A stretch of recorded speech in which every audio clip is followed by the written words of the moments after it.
नमस्कार, मी वैभव बनगे MD news. आपण आलो हो विरारच्या ईस्ट या परिसरात. एक टोकरे ग्रामपंचायत आहे खैरपाडा याच्यामध्ये. त्याच्यामध्ये स्थानिकांचं असं स्थानिक आपल्यासोबत मोठ्या प्रमाणात आहेत. त्यांचं संबंधित अनधिकृत बांधकामाच्या विषयी एक तक्रार आहे. ते आपण जाणून घेऊया काय प्रकार आहे आणि हे काय प्रकार चालू आहे. विरार के खैरपाड़ा में देवस्थान की जमीन पर कब्जे का आरोप, ग्रामस्थों का उग्र विरोध। एक विशेष रिपोर्ट। विरार के खैरपाड़ा क्षेत्र में स्थित वाघोबा गावादेवी देवस्थान की जमीन को लेकर बड़ा विवाद सामने आया है। स्थानीय ग्रामस्थों ने आरोप लगाया है कि भूमाफियाओं ने इस पारंपरिक और धार्मिक महत्व वाली जमीन पर अवैध कब्जा करने की कोशिश की है, जिससे इलाके में तनाव का माहौल बन गया है। इस पूरे मामले को सामने लाने में पत्रकार वैभव बनगे की अहम भूमिका बताई जा रही है। ग्रामस्थों के अनुसार यह देवस्थान पिछले 4 से 5 पीढ़ियों से आदिवासी समुदाय की आस्था का केंद्र रहा है। यहां हर वर्ष दशहरा और चैत्र षष्ठी के अवसर पर भव्य यात्रा और उत्सव आयोजित किए जाते हैं। इस कारण यह जमीन हमेशा से सार्वजनिक और धार्मिक उपयोग के लिए खुली रखी गई है। मामला तब गरमाया जब आरोप है कि अशोक पाटिल नामक व्यक्ति ने अचानक रातों रात निर्माण सामग्री लाकर इस जमीन पर कब्जा करने की साहेब, काय प्रकार चालू आहे? इथे हे पूर्वीपासून म्हणजे तिसरी चौथी पिढी होऊन गेली. हे आमचे वाघोबा ग्रामपंचायत आदिवासीची कुलदैवत ह्या नावाने आम्ही पुजतो. या इथे दसरा आणि वर्षातून 2 दिवस साजरा होतो. दसऱ्याला आणि अष्टमी लास्टला षष्टीच्या चैत्र महिन्याची षष्टी येते त्या वाघोबा गावदेवीची यात्रा होते. हे उत्सव असतात ना 2 दिवस उत्सव झाल्यानंतर अचानक न कळता कोणी आम्हाला काहीच माहिती न कळताना रातोरात एक भूमिगत भूमाफिया यांनी ते माल मटेरियल आणून ही जागा दिसण्यात येते. ही जागा रोड मार्जिंग मध्ये काही सोडून त्यांनी आमच्या जागेवर म्हणजे गावदेवीच्या जागेवर त्यांनी कब्जा केलेला होता आणि त्याच्यामुळे हे सर्व ग्रामस्थ इथे आलेले आहेत ना. आमचा एवढाच प्रयत्न आहे की ही जी जागा दिसते ही आमच्या वाघोबाच्या यात्रेला मोकळी सोडावी ह्याच आमचा हेतू आहे. बाकीचं कोणाची भावना दुखवण्याचा करायचं नाही किंवा कोणाच्या खिशातली जागा घेऊन आम्हाला मंदिराचं भव्य करायचं नाही. जी आम्ही पारंपरिक ही चौथी पिढी चालू आहे या जागेत ना. आता ते लोक येऊन ना या जागेवर कब्जा करायला लागले. जसं की आपण बघू शकता भूमाफियांचा या उत्तर भारतीयांचा या वसई विरारमध्ये सर्रासपणे वावर आपल्याला दिसतोय की दमदाटी करणं. जसं की आपल्या पत्रकारांना पण बरेच शिवीगाळ किंवा मारहाण झालेली आहे. आता कालचा प्रकार बघायचा म्हटला तर वाकणपाडा एरियामध्ये जो प्रकार घडला भूमाफियांचा, ही अरेरावीची भाषा किंवा ही भूमाफिया कुठे कब्जा करतात, आता ही जमीन कोणाची आहे आणि या संदर्भात प्रशासन काय करतंय, झोपलंय किंवा या व्यतिरिक्त काय कारवाई करणार आहे, हे आपण स्पष्टपणे ग्रामस्थांकडूनच विचारून घेऊया. आणि ग्रामस्थ याच्याविषयी काय ऍक्शन घेतात किंवा कोणत्या मोठ्या प्रमाणात आंदोलन करतात हे बघण्यायोग्य जर ठरेल. आपण ग्रामस्थांनाच विचारूया की ह्या बाबतीत आपण काय बोलाल सर? आहे ही एक साली प्लॉट होती. त्या पद्धतीने मी बोलतो की एक साली प्लॉट होता. आता जो कोणी भूमाफिया येतोय, परप्रांतीय येतोय, कोणी पण XYZ, तो आम्हाला दमदाटी करतोय, गाववाल्यांना दमदाटी. तो म्हणतो की हा सातबारा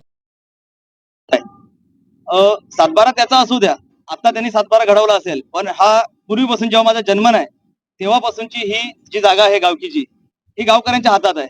ह्या जागेत ते गावकरीच आहेत आणि ते काय शेड वगैरे कोणी काय बांधत नाही.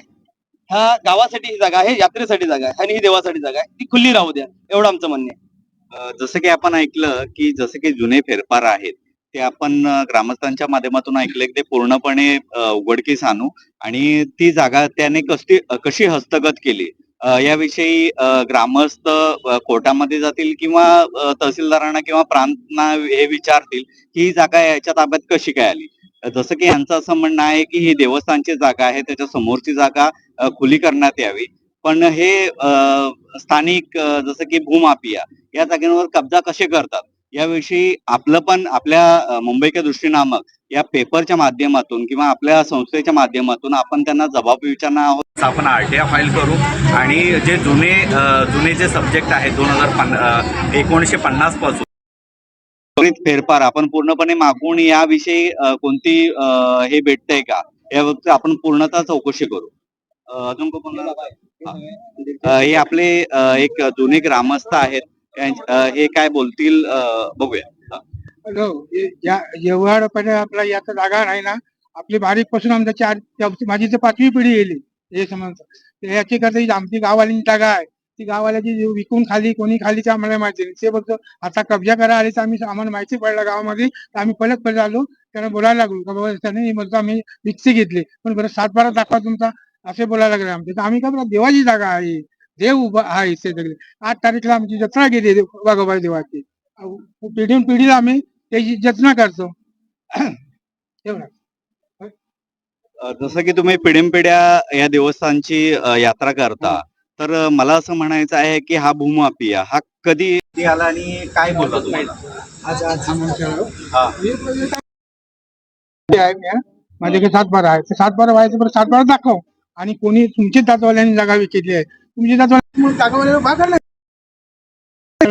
असं माझं आमचं म्हणणं आहे. तर तो जागावाला पण येत नाही तिथं, आणि तो घेणार आहे तो आलता. तुला काय माहिती पडतो, आमचा जो जागा तुला पैसे दिले ना त्याला उभा करायचंय. तर आम्ही सांगतो जागा कोणाची आहे, तुझी आहे का माझी आहे, आम्हाला तर माहिती आहे. आता आम्ही गावाले आहो, तू तिकडचा राहतो, तर तुला माहिती का आम्हाला माहिती. बस. जसं जय जोहार जय आदिवासी. सर्वप्रथम ही जी जागा आहे आमची वाघोबा, ही आदिवासी समाज आमचे म्हणजे मूळ समाज आहे इथला, त्यांची जागा आहे ती. त्याच्यावरती आज वर्ष आदिवासी समाजावरती एवढा अन्याय चाललाय ना, खूप प्रकार अन्याय चाललाय. खूप प्रकारचे भूमाफिया जे बाहेरून आलेले आहेत, ती जागा हडप करतात, दमदाटी करतात, आणि आमच्या आदिवासी समाज जो गरीब समाज आहे त्याच्यावरती काही पोलीस राजकीय यांना दबाव आणून त्याची जागा हडप केली जाते. कमी पैशामध्ये मोबदला देऊन त्यांना हटवलं जातं. अशा गोष्टी वारंवार प्रशासनाला जातात, जिल्हाधिकारी कार्यालयात जातात, तहसीलदार कार्यालयात जातात, पण त्याच्यावरती कोणीही त्याच्यावरती आतापर्यंत कारवाई करत नाहीयेत. माझं एवढंच म्हणणं आहे, जरी आदिवासी समाज आमचा जरी शांत असला तर त्याची तुम्ही एवढी पण फायदा घेऊ नका. आज त्यांनी पोलीस प्रशासनाला घेऊन आले, ते पोलीस प्रशासन त्याची कायद्याच्या भाषा चालू केल्यात आम्हाला.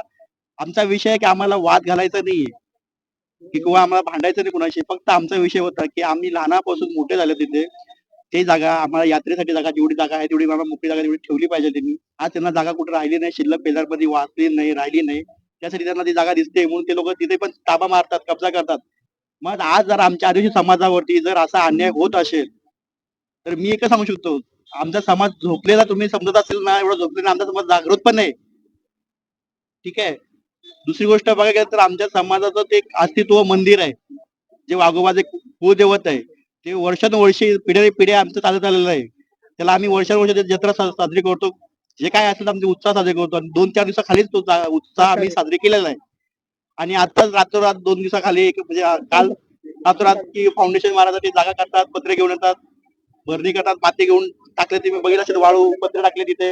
हा, महिला घेऊन येतात आमच्यावरती, आमच्या लोकांवरती जबरदस्ती मारहाण करायचा प्रयत्न करतात. वरती पोलिसांना दबावण्यासाठी बोलतात की पोलीस प्रशासन आमच्यावरती येतात तोडून. या गोष्टी आतापर्यंत आदिवासी समाजाने खूप खपून घेतलेल्या आहेत, आणि आता आमचा समाज जागृत होत आहे. आणि आदिवासी समाज एकटा समाज नाहीये, त्याच्यासोबत आम्ही बौद्ध समाज पण त्याच्यासोबत पाठीमागे आम्ही सहकार्य करत आहोत. तर कोणी असं समजू नका की आम्ही आज हलक्यामध्ये आम्हाला घेण्याचा प्रयत्न करू नये. सरकारला मी एवढंच विचार सांगतो की आज आमच्या ज्या जागावरती जे अतिक्रमण होत आहे ना, तुम्ही अतिक्रमण हटवा, आणि आमच्या जागा लोकांचे जे आहेत भूमिपुत्र त्यांच्या जागा तुम्ही द्या. त्यांच्यावरती दमदाटी करून, बिल्डर लॉबी करून जागा हडप करायचा प्रयत्न करू नका. एवढंच तुम्हाला मी प्रशासनाला सांगायची इच्छा करतो. मला एकच बोलायचं आहे, मी इथला स्थानिक रहिवासी आहे आणि आज कित्येक पिढ्या झाल्या मला सुद्धा माहिती नाही काय आहे मंदिर कधीपासून आहे ते. तर मला सांगायचा उद्देश हेच आहे, जो कोणी ज्यांनी कोणी भूमाफियांनी जमीन घेतलेली असेल किंवा काय एन्क्रोचमेंट केलं असेल त्यांनी, तर त्याच्याकडे जे काय डॉक्युमेंट्स असतील किंवा काय असतील, त्यांनी कोणाकडनं तरी त्रयस्थ व्यक्तीकडनं खरेदी केली असतील ना, तर त्यांनी ते आम्हाला शो करावे की त्यांनी सांगावे. जर लिगली रित्या जर ती जागा त्यांनी घेतलेली आहे, तर मग त्यांना एवढा जमा करण्याची गरजच नाही. त्यांनी बाई माणसं आणल्या, बॉडीगार्ड्स आणले त्यांचे, आणि पोलीस माणसं आणली त्यांची, आवश्यकता नाही ना हे करायची. जर तुम्ही जर जागा लिगली घेतली आहे तर लिगली मध्ये तुम्ही आणि लिगली मध्ये जागा तुम्ही तुमच्या कब्जात घ्या. पण माझ्या माहितीनुसार असं आहे की ही मंदिराची जागा जी आहे ती वाडवडिलांपासून आहे, म्हणजे कित्येक पिढ्या गेल्या, आम्हाला पण माहिती नाही किती पिढी असेल ते. पण हे मंदिर आजपर्यंत आणि जागृत देवस्थान आहे. वाघोबा गावदेवीचे मंदिर जे आहे ते जागृत देवस्थान आहे. माझं सांगा तात्पर्य आहे का, जे कोणी एखाद्याने जागा विकलेली आहे तरी 1972 साली 1 साली प्लॉटची मंजूर झाली होती ना, त्याच्यातली जागा ही आहे. आणि त्या शेतकऱ्याच्या नावावर जी अलॉट जागा झाली, त्यांनी आजपर्यंत त्याच्या आयुष्यात कधी लावली असेल हे मला कळत नाही.